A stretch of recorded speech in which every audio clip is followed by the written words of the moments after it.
अच्छा जी। सबसे पहले लॉन्ग्स को डिस्कस कर लेते हैं, ठीक है, क्योंकि सबसे पहले आपके पास लॉन्ग आएंगे, राइट। ये फर्स्ट ईयर का लॉन्ग का पेज मैंने खोला हुआ है। इसमें इसी तरह का ही आंसर शीट होगा। जिसने एग्जाम दिया उसे ऑलरेडी पता भी है, और जो नए हैं उन जिन्होंने नहीं दिया वो भी जानते हैं ना, मतलब क्या पैटर्न होता है। सबसे पहले जो फाइंडिंग्स एंड इंटरप्रिटेशन है, उसमें एक तो सबसे पहले काम ये करें कि जब भी आप लॉन्ग्स खोलें ना, तो सबसे पहले आप सारे केसेस से एक दफा गो थ्रू हो जाएं। जैसे ये केस 1 2 3 4 5 6 है, ठीक है।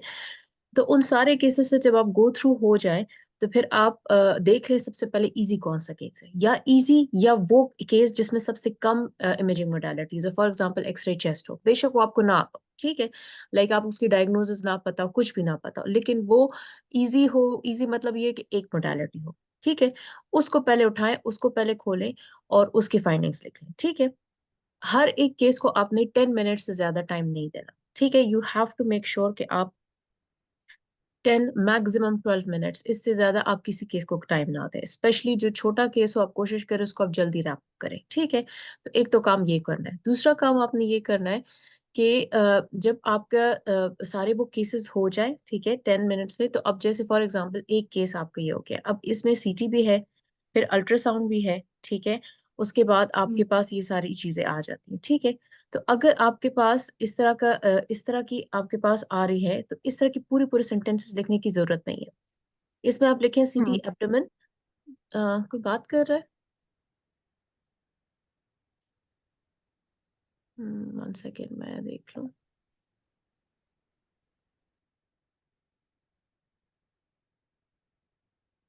चले, ओके। अच्छा, अब इसमें ये है कि अब देखिए, सीटी एब्डोमेन विद कॉन्ट्रास्ट आपने लिखा, इन्होंने अल्ट्रासाउंड टेस्टिस भी लिखा, but it's not like this कि आप अल्ट्रासाउंड टेस्टिस और सीटी एब्डोमेन को एक हेडिंग के अंदर लिखें। क्यों? क्योंकि अल्ट्रासाउंड में टेस्टिस में आपके पास for example hypo echoic lesion use होगा, सीटी एब्डोमेन में हाइपोटेंस एनहांसिंग, ये टर्म्स यूज होगी। तो आई वुड रिकमेंड यू कि आप जो भी मोडालिटी स्टार्ट करें, उसके ऊपर पहले सबसे पहले हेडिंग दे CT abdomen with IV and oral contrast, ठीक है। जो भी दिया हो वो जरूर चेक करें। ये इसलिए कह रही हूँ, इस पे इतना ज्यादा टाइम नहीं लगता, लेकिन आपके माइंड में एक वो बन जाता है। इस केस को ओरल कॉन्ट्रास्ट भी दिया हुआ है और इसको आईवी भी दिया हुआ है, ये आर्टीरियल फेज में है, ये वीनस फेज में है। उस चीज के लिए जरूरी है कि आपको, आप यहाँ पे जरूर अपने लिए लिखें। अब उसके बाद ये लीजन के लिखा हुआ है कि लार्ज सॉलिड हाइपोडेंस लीजन, आप लिखें large solid hypodense lesion in right renal region. Measurement की जरूरत नहीं है। Encasing right renal artery, because it is important. Right renal artery को इनकेस कर रहा है तो इन्फाक्ट कर सकता है। Displacing adjacent vein. फिर उसके बाद फुल स्टॉप। फिर नेक्स्ट लाइन पे आ जाए, लिखिए multiple solid other lesions in paraaortic lesion region bilateral inguinal, और इस तरह लिखिए। फिर तीसरी जगह पे आ जाए, ये अब जैसे इन्होंने लिखा हुआ है lesion infiltrating third four part of duodenum, no bowel obstruction. मकसद ये है कि जो भी आप लीजन डिस्क्राइब करें, उसके साथ वो एसोसिएटेड वो क्या कर रहे हैं वो जरूर आप लिखें, ठीक है। तो इसमें ये चीज इंपॉर्टेंट हो गई। फिर उसके बाद फॉर एग्जांपल ये चीजें आपने खत्म कर ली, उसके बाद आपने ये चेक करना है कि एसआईटीज है कि नहीं है, ठीक है, न्यूमोपेरिटोनियम है कि नहीं है। ये दो बातें आपने मस्ट लिखनी है सीटी एब्डोमेन में। इसी तरह चेस्ट एक्सरे में न्यूमोथोरिक्स न्यूमोमेडियास्टिनम आपने मस्ट लिखना है, ठीक है। और इसी तरह आपने, और क्या हो गया, ब्रेन में हाइड्रोकेफेलस हो गया, हैमरेज हो गया, हर्निएशन, ये मस्ट लिखने। अगर है भी तब भी लिखने, नहीं है तब भी लिखने, ठीक है। तो ये कुछ चीजें हैं जो इसको हम कहते हैं पर्टिनेंट नेगेटिव्स, ये आपने मस्ट लिखने। तो जब आपका सीटी एब्डोमेन कंप्लीट हो जाएगा, तो उसके बाद फिर आप उसकी विंडो चेंज करें, ठीक है। उसकी विंडो चेंज करें, उसके बोन्स देखें, उसके न्यूमोपेरिटोनियम को चेक करें। हो सकता है न्यूमोपेरिटोनियम, हो सकता है उसके बोन्स भी लीशंस हो। हर एक जगह को चेक किया करें, ठीक है।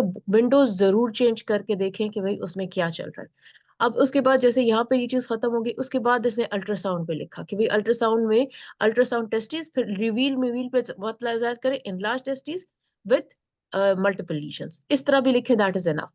reduce flow, increase flow on Doppler, hydro associated hydroseed skin thickening. फिर उसके बाद प्रिंसिपल डायग्नोसिस और लिम्फोमा कर दिया, डिफरेंशियल डायग्नोसिस में आपने ये कर दिया, और मैनेजमेंट में फिर जो भी आपको रेफरल वो करते हैं वो आपने जरूर लिखनी है।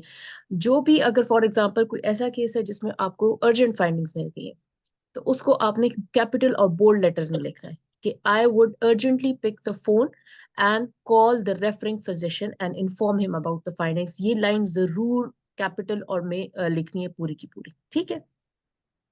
बाकी रेफर टू ऑनकोलॉजी एमडीटी ये सारी चीजें ये आपकी चलती रहेगी। सो एक तो ये आपको लॉन्ग्स का करने का लिखने का तरीका हो गया, ठीक है। अच्छा जी, अब उसके बाद दूसरा मैं ये दिखाना चाह रही थी, एक सेकेंड। हाँ,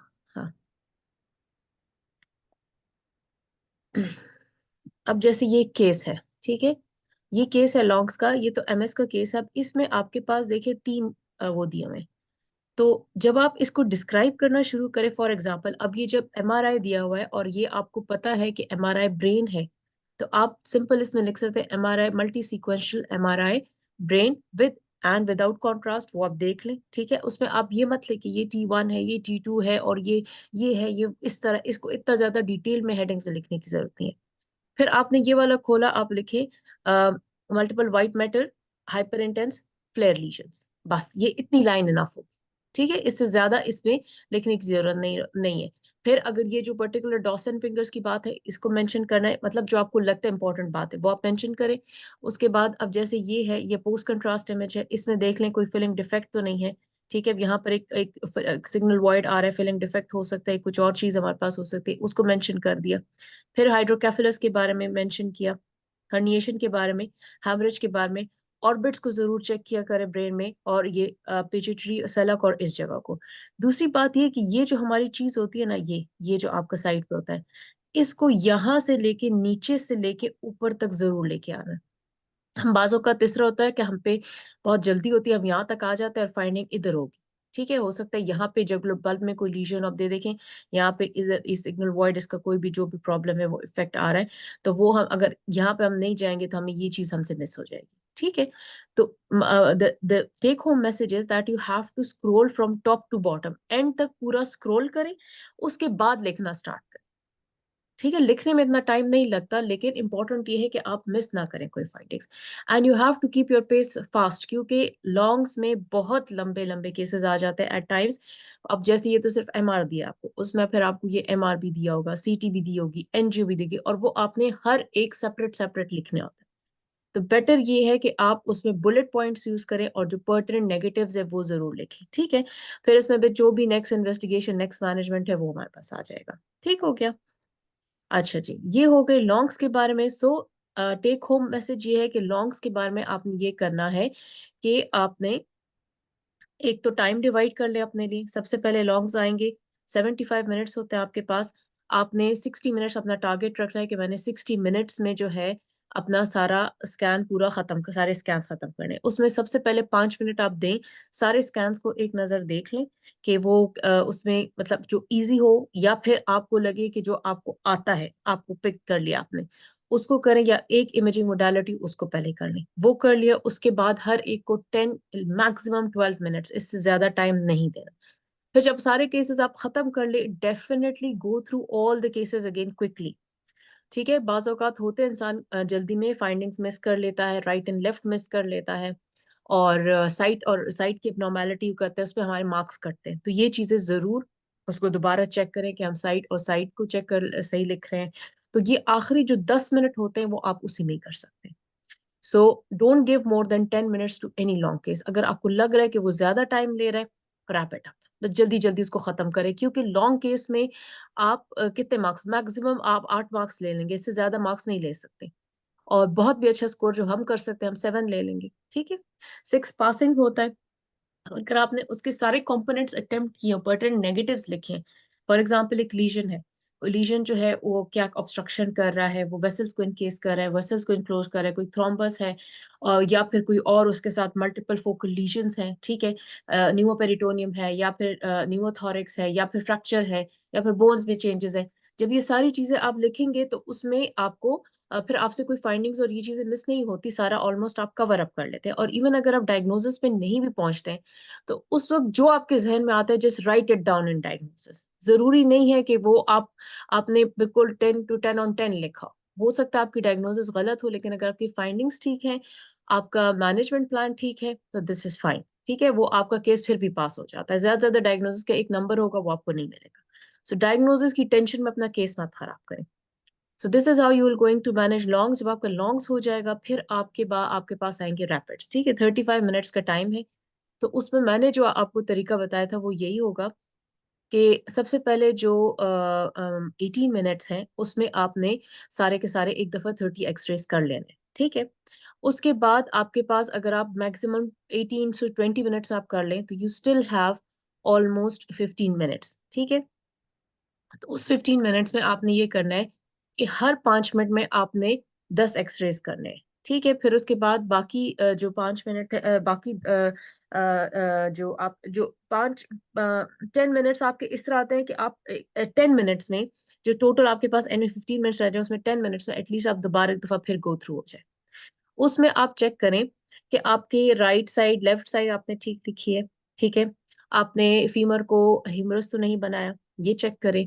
स्पेशली फेलेंजीज को अक्सर हम ये सेकंड की बजाय थर्ड लिख लेते हैं, थर्ड की बजाय सेकंड लिख लेते हैं, तो वो आपको पूरा का पूरा केस गलत हो जाता है। ठीक है, जॉइंट्स को देखें, मेटाकार्पोफिलेंजियल जॉइंट्स की बजाय हमने मेटाटार्सोफिलेंजियल जॉइंट्स तो नहीं लिखा। ठीक है, हाथ का एक्सरे लगा और आप मेटाटार्सल लिख रहे हैं, तो वो भी आपका रॉन्ग हो जाएगा। इसी तरह चेस्ट में अगर आपका आपको आपको आपको एपिफिसिस पे कोई है, शक है कि यहाँ पे ये सॉल्टर सॉल्टर हैरस आपको याद नहीं आ रहा, आप सिर्फ ये लिखिए फ्रैक्चर एपिफिसिस से जा रहा है, मेटाफिसिस से जा रहा है, इधर से जा रहा है। ठीक है, अब जैसे हमारे उसमें एक केस था जिसमें था एक्लेजिया का केस था। ठीक है, एक्लेजिया के केस में चेस्ट एक्सरे पे लगा था, तो वो डायलेटेड इसोफेगस था थ्रू आउट। ठीक है, अब उसमें लोगों ने किसी ने डायरेक्ट एक्लेजिया लिख लिया था, किसी ने ये लिखा था कि डायलेटेड इसोफेगस। ठीक है, एबनॉर्मल करके dilated oesophagus with air fluid levels लिख दिया था, तो वो दोनों सही थे। तो अगर you can not diagnose the वो एबनॉर्मेलिटी, तो आप उसको डिस्क्राइब भी कर लो, तो दैट इज ऑल्सो फाइन। ठीक है, but it should be correct. अच्छा जी, इसके अलावा रैपिड्स में एक बात और होती है कि अगर फॉर एग्जांपल आप जो है एक एक्सरे आपने देखा, उसमें आपको लगा कि भाई ये चीज है कि नहीं है। फॉर एग्जांपल अब जैसे ये हैंड का एक्सरे, ठीक है, इसको जूम कहाँ से करते हैं, ये मेरे ख्याल में, हाँ। एक मिनट, हाँ। अब ये मैं देख रही हूँ, और फॉर एग्जांपल अब यहाँ पर ये नॉर्मल है, लेकिन अगर यहाँ पे एक फ्रैक्चर है, आप प्लस माइनस हो रहे हो, ये फ्रैक्चर है कि नहीं है, ये फ्रैक्चर है कि नहीं, इसके साथ मैं क्या करूं, फ्रैक्चर दूं कि ना दूं। When ever you have doubt, उसको उस वक्त फ्लैग कर लें। ठीक है, उसको छोड़ दें। उसके बाद एंड में दोबारा उस पे आए और उसको जूम करें। ठीक है, एटलीस्ट इतना, इससे ज्यादा आप इसको जूम मत करें, क्योंकि बहुत ज्यादा ओवर जूमिंग करेंगे उसमें भी आपके आंसर्स रॉन्ग हो जाएंगे। इतना जूम करें और फिर उसके बाद उसको हर एंगल से देखें। अगर आपको लगता है कि उस फ्रैक्चर पे या उस चीज पे, पैथोलॉजी पे, आप दूसरे बंदे को कन्विंस कर सकते हैं कि दिस इज देयर, ठीक है, और वो कहेगा कि हाँ ये है, तो फिर तो उसको लिखे। अगर आपको लगता है फिर भी उसके बाद कि नहीं, हो सकता है ये फ्रैक्चर है, हो सकता है ना हो, पता नहीं, शायद, इस तरह के अगर डाउट्स आपके दिमाग में आ रहे हैं ना, उसको नॉर्मल कॉल करें। ठीक है, तो ये चीजें करनी है। तो इस तरह आपके सारे जो अब एक्सरेज, अब इसमें मैं देख रही हूँ कोई एबनॉर्मल एक्सरे मुझे नजर आ जाए। अ,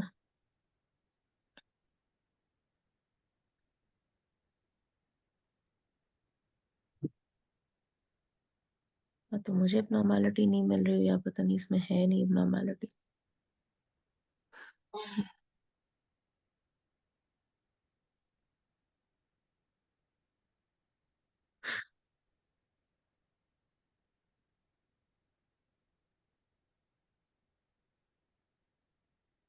अब जैसे ये हमारे पास हो गया, ठीक है, तो फुट का। और बाकी जो मैंने आपको तरीका बताया वो उसी तरह ही आपने करना है कि आपने फुट में यहाँ से स्टार्ट करना है, इधर। बाज औकात यहाँ पे फ्रैक्चर्स होते हैं, वो हमें नहीं, हमें बहुत करते हैं। अच्छा, फिर विंडोइंग का ये है कि विंडोइंग बहुत ज्यादा विंडोज के साथ नहीं खेलें, बहुत थोड़ी सी विंडो को चेंज करें।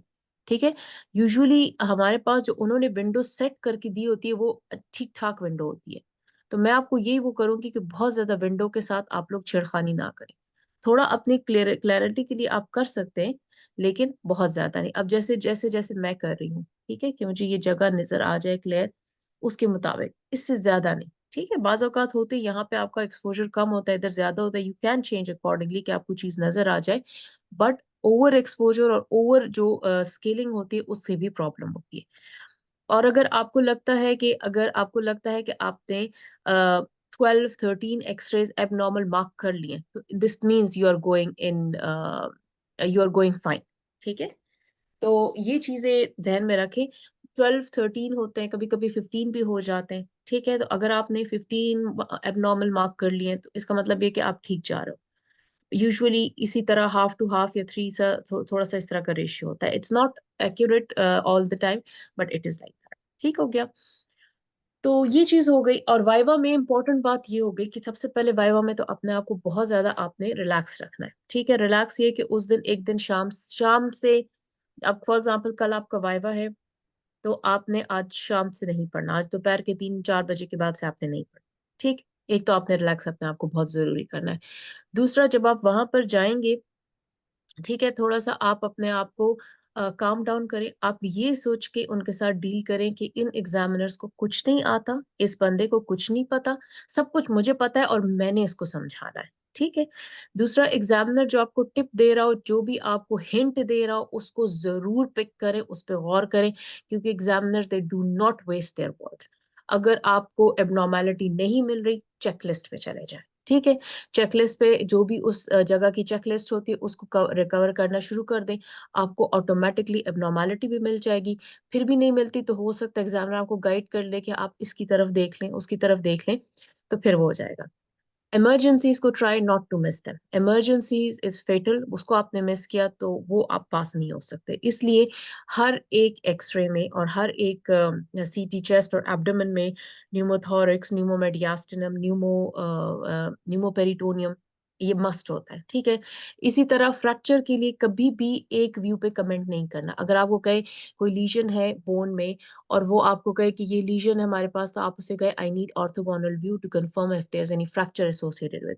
फिर बोन के वो सारी चीजें डिस्क्राइब करनी है कि ये बोन हमारे पास जो लीजन है, ये वेल डिफाइंड है, इल डिफाइंड है, जोन ऑफ ट्रांजिशन कैसा है, पेरियोस्टल रिएक्शन है, कोई सॉफ्ट टिश्यू कंपोनेंट है, कोई इंट्रालीनियर कैल्सिफिकेशन है, कोई मैट्रिक्स उसमें कॉन्ट्राइट मैट्रिक्स है, ऑसिफिकेशन, कोई ऑसिफिकेशन है अंदर। ये सारी चीजें डिस्क्राइब करके एंड में आप कमेंट ये मत दें कि डायरेक्ट का है या ये तो एनकॉन्ड्रोमा है या ये फाइब्रस डिस्प्लेसिया है। नहीं, it looks like an aggressive or a non-aggressive lesion. I would like to do further workup with MRI. However, on these findings, my most probable diagnosis is this one. So it should be like this: aggressive, non-aggressive. ठीक है। उस पे आप मत जाए directly कि आप कहें कि बस ये तो एनकॉन्ड्रोमा और ये फाइब्रस डिस्प्लेसिया, ये तो ब्राउन ट्यूमर है और ये है। इस तरह डायरेक्ट नहीं करना। दे आर मेनली कंसर्न कि आप एक बोन पे एक्सरे पे जो आपके पास कोई भी इमेज आता है, तो आप उसको बिनाइन हैंडल कर रहे हो, एग्रेसिव हैंडल कर रहे हो, नॉन एग्रेसिव हैंडल कर रहे हो। ठीक है। इसी तरह एब्डोमेन में अगर आपके पास कोई भी इंफेक्शन आ जाए, इन्फेक्शन अगर सिर्फ एब्डोमेन ना हो, कहीं पर भी हो बॉडी में, चाहे वो ब्रेन में हो, चाहे वो नेक में हो, चाहे वो चेस्ट में हो, चाहे वो एब्डोमेन में हो, चाहे वो सॉफ्ट टिश्यूज में हो, उसके साथ वेसल्स जरूर चेक करना। ठीक है, मेलिग्नेंसी के साथ भी वेसल्स मस्ट होते हैं, और इन्फेक्शन के साथ भी आपने डेफिनेटली वेसल्स को चेक करना होता है, क्योंकि वेसल के साथ वो थ्रोम्बोसिस और थ्रोम्बोफिलेबाइटिस कर सकता है। फिर उसकी कॉम्प्लिकेशंस हमारे पास होती हैं। ठीक है, तो वो कॉम्प्लिकेशंस, बाज औकात केस बहुत सिंपल होता है, लेकिन वो ये देखना चाह रहे होते हैं ओके इसने इन्फेक्शन तो पिक कर ली, अब ये कॉम्प्लिकेशंस को देखेगी या नहीं देखेगी, तो वो चीज भी वो लोग देखते हैं। इसके अलावा और क्या हो सकता है वाइवा में, यही चीजें होती हैं। और आपके केसेस नहीं काउंट होते कि आपने कितने केसेस कर। इम्पोर्टेंट ये है कि आप जो भी केस करो, वो आप from the start, from the beginning, take it as a new case और उसको आप अच्छा डिस्क्राइब करो। ठीक है। और बहुत ज्यादा डिटेल में डिस्क्रिप्शन वो मांगते भी नहीं है, और ना वो डिटेल्स में जाते हो, ना इतना टाइम होता है कि आप एक एक चीज को डिस्क्राइब करो। तो इसलिए बेटर ये है कि आप अपने जितने भी फाइंडिंग्स है, try to finish it up as quickly as possible. उसको कंपाइल करो और उसको एक डेफिनेट लाइन हो कि I am summing up my findings and it looks like this legion.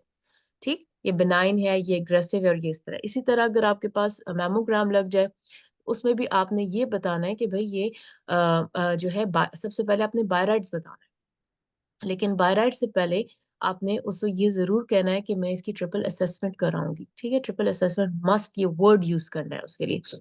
तो ये चीज हो गई। और उसके अलावा बाय राइट्स आप मुझे बोलते हो कि ये बाय राइट्स, बाय राइट भी कह सकते हो, बल्कि यहाँ पे इस तरह करते हैं कि अगर मैमोग्राम लगा है तो फिर M3 M4 बोलते हैं, अल्ट्रासाउंड लगा है तो U4 U5 इस तरह बोलते हैं। तो आप उस तरह भी कह सकते हो, ठीक है। तो ये चीज भी कह सकते हो। फिर उसका हम 2 वीक रेफरल टाइम हम कर देते हैं। इसी तरह कोई भी कैंसर पेशेंट होता है, चाहे वो चेस्ट मैलिग्नेंसी है, चाहे वो कोई भी मैलिग्नेंसी है, अनलेस एंड अनटिल उसने कोई अर्जेंट कोई अर्जेंट मैनेजमेंट उसको जरूरत नहीं है। फॉर एग्जांपल ब्रेन में ट्यूमर है, हर्निएशन कर दिया, स्पाइनल कॉर्ड ट्यूमर है, कंप्रेशन कर दिए, जिसको अर्जेंट मैनेजमेंट की जरूरत है, unless and until urgent management नहीं है, तो ट्यूमर्स को MDT और 2 वीक पाथवे पे हम रेफरल कर देते हैं, ठीक है। और जो मैमोग्राम होता है वो हमारी मैनेजमेंट होती है उसी ब्रेस्ट क्लिनिक में ही सब कुछ होता है। हमारे पास पेशेंट आता है पैल्पेबल लंप के साथ, वहीं पर उसका मैमोग्राम भी होगा, अल्ट्रासाउंड भी होगा, वहीं पर उसकी अल्ट्रासाउंड गाइडेड बायोप्सी भी होगी। अगर मैमोग्राम और अल्ट्रासाउंड पे हमें कोई लीजन नहीं मिली और सिर्फ माइक्रो कैल्सिफिकेशन है तो फिर हम स्टीरियोटैक्टिक बायोप्सी करते हैं, ठीक है। तो ये कुछ चीजें थी। अभी अगर किसी का कोई क्वेश्चन है तो वो मुझसे पूछ ले, I be happy to answer you, कोई भी कंफ्यूजन हो। जज़ाकल्लाह खैर डॉक्टर सादिया, ये जो आपने रेडियोग्राफ लगाया हुआ लैटरल का जो है, ये वाला जी, अ, हाँ जी, इसका जो डोर्सल एस्पेक्ट है उसके ऊपर थोड़ी सी इरेगुलरिटी है। ये फ्रैक्चर है ना, डोर्सल देखें, एस्पेक्ट। हाँ जी। ठीक है, ये देखें। तो वो और फ्रैक्चर वो जब होता है तो वो फिर आपको हर हर वक्त भी जब आप एक्सरे खोलेंगे वो आपको फ्रैक्चर नजर आएगा कि ये फ्रैक्चर है, सही सही है। ठीक है। जी। और एक और क्वेश्चन मैंने पूछना था कि जैसे एक रैपिड पीडियाट्रिक वाली बुक में था कि जीनू वेल्गस है या इसका कोजैन ये सिंड्रोम, चीजें इस नहीं तरह आती रैपिड्स में, ये रैपिड्स में नहीं आती, ओके। ठीक है। बच्चों में बच्चों के एक्सरेज में या तो NAI आपको लगा देंगे, ठीक है, या ज्यादा ज्यादा फ्रैक्चर्स, कोई फ्रैक्चर के लिए लगा देंगे, कोई बोन फ्रैक्चर हो गया, ये हाइपर जो पेरियोस्टल रिएक्शन होते हैं उसके लिए लगा देंगे, रिकेट्स के लगा देंगे, स्कर्वी के लिए लगा देंगे, ठीक है। मतलब ऐसे इसके अलावा एज सच बच्चों के ये वो एक्सरे नहीं लगाएंगे कि उसमें ये कॉक्सा वेल्गा और ये चीजें नहीं होती। सही हो गया। और खाली पेरियोस्टल रिएक्शन होगा अगर ये बस क्लियर फ्रैक्चर नहीं है, लेकिन खाली पेरियोस्टल रिएक्शन हो अगर आपको नजर आ रहा है तो आप लिखें पेरियोस्टल रिएक्शन, ठीक है। इसी तरह तो। जो आपके पास एल्बो का एक्सरे होता है उसमें सुप्राकॉन्डाइल, बच्चों में सुप्राकॉन्डाइल फ्रैक्चर, रेडियल नेक फ्रैक्चर्स ये लगाते हैं बहुत ज्यादा, और बकल फ्रैक्चर्स, ठीक है, ये चीजें लगाते हैं अगर बच्चों का वो एक्सरे आपको लगाएगी, क्योंकि दे आर अर्जेंट ना, वो आपको अर्जेंट, वो बहुत सटल फाइंडिंग्स होती है, वो मिस होती है इसलिए। जी। तो वो बकल फ्रैक्चर होता है, NAI की इंजरीज लगाते हैं, रिकेट्स लगाते हैं, और सॉल्टर हैरिस लगा सकते हैं, ठीक है। और इसके अलावा मुझे क्या याद और आता है इसके अलावा, अब अ, प्रैक्टिस एक्सकलेटर। नहीं नहीं नहीं नहीं नहीं, ये चीजें नहीं लगाएंगी। देखें, एक्सरेज में मोस्टली फ्रैक्चर्स होते हैं, जो हैंड और फोट के होंगे उसमें तो फ्रैक्चर्स ही होंगे। चेस्ट और एब्डोमेन में आप और चीजें तलाश करें अलोंग विद फ्रैक्चर्स, ठीक है, कि चेस्ट में नोड्यूल तो नहीं है, ठीक है, न्यूमोथोरिक्स तो नहीं है, न्यूमोमेडियास्टिनम तो नहीं है, क्लेविकुलर बोन्स की जो फ्रैक्चर्स है उसके अलावा की बात कर रही हूँ। इसके अलावा और कोई मतलब मिलियरी नोड्यूल्स तो नहीं है, ठीक है, मेट्स तो नहीं है, इसके लिए लगा सकते हैं। या फिर कोई बोन का कोई लीजन है उसके साथ मेट्स है, ये लगा सकते हैं। कलेजिया के लिए लगा सकते हैं, डायलेटेड एसोफेगस, हाइटल हर्निया के लिए लगा सकते हैं। चेस्ट में ये चीजें लग सकती हैं। एब्डोमेन में आपके GB स्टोन्स हो गए, क्रॉनिक पेनक्रेटाइटिस के एरिया में कैल्सिफिकेशन हो गई, ऑर्टिक एन्यूरिज्म की कैल्सिफिकेशन हो गई, ठीक है। इसके अलावा आपके पास वर्टेब्रल बॉडी के फ्रैक्चर्स पे लगा सकते हैं, ट्रांसवर्स प्रोसेस के फ्रैक्चर्स पे, एनकाइलोजिंग स्पॉन्डाइलाइटिस पे लग सकता है। एनवर्जन फ्रैक्चर्स बच्चों में बहुत आपके लिए लगा सकते हैं, बच्चों में बहुत कॉमन है पेल्विस में। इसके अलावा ये जो स्लिप्ड कैपिटल फीमोरल एपिफिसिस है वो लगा सकते हैं। इसके अलावा जो है बीजी। वास्कुलर नेक्रोसिस, ठीक है, ये चीजें हो गई। तो वो और अगर आपको एक्सट्रीमिटीज लगा रहे हैं तो वो तो डेफिनेटली बस उसमें तो आपने फ्रैक्चर्स ही देखने हैं। और अगर आपने एक पैथोलॉजी पिक कर ली ना, बस उस एक्सरे को छोड़ दे, क्योंकि एक एक्सरे में एक ही पैथोलॉजी होगी, दो नहीं होंगी। ठीक हो गया। और ये मेस्टेक्टमी, कल वैसे ग्रुप में लोग डिस्कस कर रहे थे, मेस्टेक्टमी फाइंडिंग है टेस्टेक्टमी या तो फाइंडिंग्स नहीं है। नहीं है ना, ओके, उसके नो। एडिशनल हो, नॉड्यूल हो या एडिशनल कोई। कुछ हो तो फिर, लेकिन मेस्टेक्टमी आपको नहीं लगा के देंगे, ये चीजें आपको नहीं लगाएंगे एक्सरे उसमें। मैंने जो आपको चेस्ट एक्सरे में बताई ना, यही चीजें होंगी। या तो ओके। बोन इनफाक्ट होगा, ठीक है, avascular necrosis of humeral head होगा, ठीक है। इसके अलावा जो जितने भी बोन्स हैं, क्लेविकल है, रिब्स हैं और ह्यूमरस हैं, इनका फ्रैक्चर हो सकता है। एसी जॉइंट डिसलोकेशन, सबलक्सेशन, ये हो सकती है, ठीक है। इसके अलावा लिम्फ नोड्स हो सकते हैं, हाइलर लिम्फेडिनोपैथी हो सकती है, बायलैटरल, यूनिलैटरल, न्यूमोथोरैक्स, न्यूमोमेडियास्टिनम, ठीक है, एम्फाइजीमा, सर्जिकल एम्फाइजीमा, ये चीजें। और इसके अलावा जो है पल्मोनरी नोड्यूल, पूरा चेस्ट एक्सरे नॉर्मल होगा, एक छोटा सा नोड्यूल होगा कहीं पर, तो इसके लिए मोस्टली वो लगाते हैं। अच्छा डॉक्टर साहब, एक और क्वेश्चन है कि हम एसी जॉइंट की जो डिस्लोकेशन या सबलक्सेशन है, वो आमतौर पर हम एपी व्यू में देखते हैं, जब वो इंफीरियर मार्जिन को हम अलाइन करते हैं। हाँ, तो कभी एक आध पैकेट में वाई व्यू पे भी वाई व्यू पे नहीं कभी। होता, वाई व्यू पे इतना अच्छा नहीं होता। अगर वो एसी जॉइंट कराएंगे तो एसी जॉइंट आपको दोनों व्यूज देंगे, एपी भी देंगे और वाई व्यू भी देंगे, और एपी व्यू पे ही उसको डायग्नोज किया जाता है। ठीक हो गया। और कभी एक आध जैसे प्रैक्टिस उसमें मिलियरी और वेरिसेला में थोड़ा फर्क करना मुश्किल होता है, मिलियरी रेस्टेला बहुत के ज्यादा। थोड़े डेंस होते हैं, मलेरिया ये ओके। होते हैं कि बड़े मुश्किल से आपको नजर आएंगे। मतलब आपको काफी उस पे मेहनत करके ढूंढना पड़ेगा कि हाँ छोटे छोटे छोटे छोटे मल्टीपल नोड्यूल्स है, लेकिन वेरेसाला के आपको ठक से नजर आ जाएंगे, हाँ ये छोटे छोटे मल्टीपल नोड्यूल्स है, ये डिफरेंस होगा। ठीक हो गया। और सर्वाइकल रिब अगर अच्छी खासी है तो हमने लिखना है, वरना सर्वाइकल रिब हमने नहीं सर्वाइकल लिखना। लिब नहीं लिखनी। ओके। ठीक हो गया। और चाहे चाहे अच्छी गुड साइज का हो तब भी नहीं जो लिखना। भी है cervical rib, I don't think so it is an abnormality, क्योंकि वो तो एक ओके। नॉर्मल वेरिएंट में आता है ना। जी ठीक हो गया, थैंक यू सो सल्लाह मच, से बहुत दुआ शुक्रिया। करें कि ऐसे ऐसे प्लस माइनस वाले केसेस ना आए आपके पास, स्ट्रेट फॉरवर्ड हो और इजी हो और आप पिकअप कर सके, ठीक है। जी लॉन्ग्स के बाद इंसान बहुत थक जाता है और फिर रैपिड्स में हिम्मत नहीं होती। एक ये इंपॉर्टेंट बात है कि अगर आपका व्यूइंग स्क्रीन ऐसी जगह पे है जहां पे लाइट पड़ रही है और आपकी स्क्रीन आपको सही नजर नहीं आ रही, अपनी जगह मेक श्योर आप चेंज करें। अगर आप चेंज नहीं कर सकते, एटलीस्ट उनको रिटर्न में कंप्लेंट लिख के दें कि भाई हमें ये प्रॉब्लम हो रही है और हम ठीक से स्क्रीन को नहीं कर पा रहे। इसके अलावा अगर आपको, बाज़ औक़ात लोग के साथ ऐसे भी होता है कि वो कंप्यूटर के सामने बैठते हैं और उनकी स्क्रीन नहीं चेंज हो रही होती, कोई और टेक्निकल फैक्टर्स इशू आ जाते हैं जिसकी वजह से टाइम तो जा रहा होता है, लेकिन जी। आपका आपका आपकी वो केस लोड नहीं हो रहा होता या डिले हो रहा होता है, जो भी प्रोसेस चल रहा होता है। Do right, do don't say it verbal, से इट इन रिटर्न। उन्हें कहे मैंने रिटर्न में कंप्लेंट देनी है कि मेरे साथ ये प्रॉब्लम हो गया। अच्छा डॉक्टर सादिया, एक बात बताएं कि ये जो लाइंस एंड ट्यूब्स होते हैं, अगर रैपिड रिपोर्टिंग में आए, अनलेस दे आर एबनॉर्मल, वरना तो उनको एबनॉर्मल है, मेंशन नहीं करना। एबनॉर्मल ही आपको देंगे। नॉर्मल बहुत मुश्किल है कि आपको नॉर्मल, तो आपको कमेंट करने की जरूरत ही नहीं है, they are normal, you don't need to hmm. Comment. Normally place पे कुछ भी नहीं बोलना, हाँ, बस एबनॉर्मल होगा, एबनॉर्मल। फॉर एग्जांपल अगर मिसप्लेस सीटीटी है, उसकी वजह से एक लंग कोलैप्स पड़ा है, तो फिर आप लिखेंगे misplace CTT. Okay. It is a normal line, so you don't need to write on it. आप उसका एक्सरे को नॉर्मल ही कमेंट कर, क्योंकि वो एक नॉर्मल फाइंडिंग्स हो गई ना सारी, as a whole x-ray is normal. Okay. ठीक है। और किसी का कोई क्वेश्चन? सादिया, एल्बो जॉइंट में जिस तरह फैट पैड एलिवेटेड होते हैं, तो हम जॉइंट फ्यूजन लिखें या एलिवेटेड फैट पैड लिखें अगर उसके साथ दोनों, फ्रैक्चर है तो? दोनों भी लिख सकते हैं आप, लिखें elevated posterior fat pad slash joint fusion, तो आई वुड रिकमेंड दोनों लिखें, ओके। ठीक है। और अगर आपको एलिवेटेड फैट पैड पोस्टीरियर नजर आ रहा है, सुप्राकॉन्डाइलर फ्रैक्चर जरूर चेक किया करें, और रेडियल नेक और हेड का फ्रैक्चर। ये छुपे हुए फ्रैक्चर्स होते हैं, इसको बहुत सटल से होते हैं, और वो नजर आ, वो अगर होंगे तो आपको नजर आएंगे, उसको जरूर गौर से देखा करें। अच्छा, ऐसे जॉइंट में थोड़ा प्रॉब्लम आ रहा है जहाँ पे हम सोचते हैं कि फ्यूजन है, वहां पे वो नहीं होती। इसका क्या और तरीका हो सकता है इसको ये कंफर्म ऐसे करने जो का? ऐसे जो एसआई जॉइंट जो है ना, आपके जब फ्यूजन होती है ना, तो बीच में एक क्रैक होता है। आप देख लें एसआई जॉइंट को नॉर्मली, एक मिनट मैं देखती हूँ अगर इस एक्सरे में नजर आए, ये देखें, ठीक है। हम्म।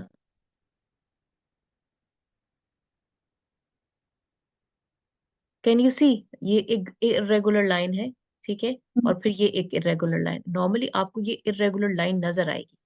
जब ये फ्यूज्ड होगा ना, तो ये आपको ये लाइन, ये बीच में जो रेडियोल्यूसेंसी है ना, ये नजर नहीं आएगी, ये देखें। ठीक। ये आपको नहीं नजर आएगी, वो बिल्कुल फ्यूज्ड होगा, वो बहुत क्लियर होता है, वो अगर होता है वो बहुत क्लियर होता है, वो समझ आ जाती है। अब इसको आप दूर से देखें, अब यहाँ पे आप देखें, ये आपको ल्यूसेंसी नजर आ रही है, ये देखें, हम्म, ठीक है, इरेगुलर से जिगजैग से ल्यूसेंसी नजर आ रही है। तो वो जो होती है, अब इसमें भी देख लेते हैं, ये देखें, इरेगुलर सी ल्यूसेंसी नजर आ रही है, ये देखें। ठीक। और इसमें एक और चीज है कि जिस तरह ये एसिटाबुलम के लाइक बच्चों में अभी ज्वाइन नहीं हुए हुए होते, तो इसका अगर फ्रैक्चर हो तो हमें वाइडनिंग ज्यादा मिलेगी या साथ में सॉफ्ट टिश्यू भी मिलेगा? नहीं, सॉफ्ट टिश्यू पे मत रिलाई करें।